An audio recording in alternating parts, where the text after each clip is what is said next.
let's talk about liquid democracy.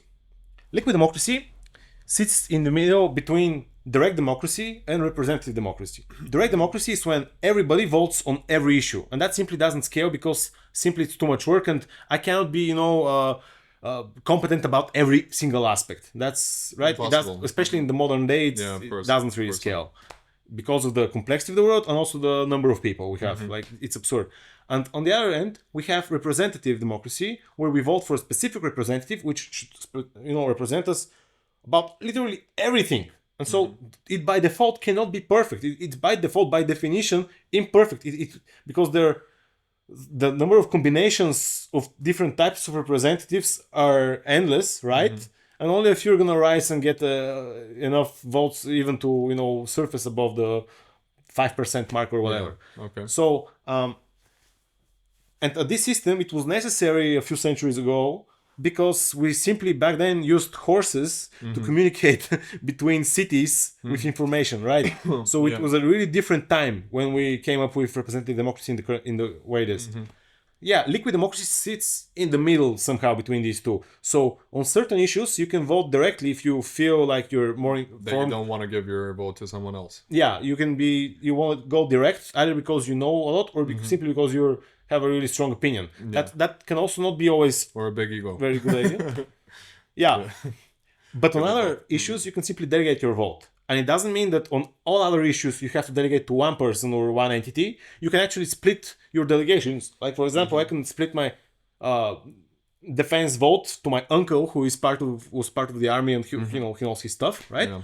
And my aunt, she's a medical doctor, and I can give my healthcare vote to her. Yeah. So you can split, and even they can then all of the votes which they have aggregated, they can delegate those votes to someone else. So we can form chains of delegations, which can be quite interesting. And you can pull back your delegation at any point in time if you want. Depends. We might configure it in a way that you cannot pull it at any point in time. We can define if it's like every 2 years you can change, because sometimes it's important to have viscosity.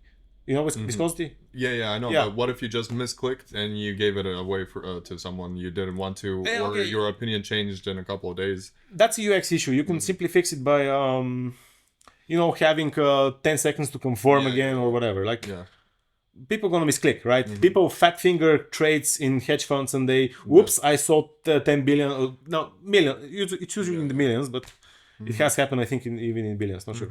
But what was I talking about? Liquid democracy. And so it's not a really new concept. Like, it has existed for at least more than 1 decade, and maybe even 2. But we haven't seen it literally anywhere. And you know who implemented it and where? Google. They did it in Google+, but they didn't release it to the public.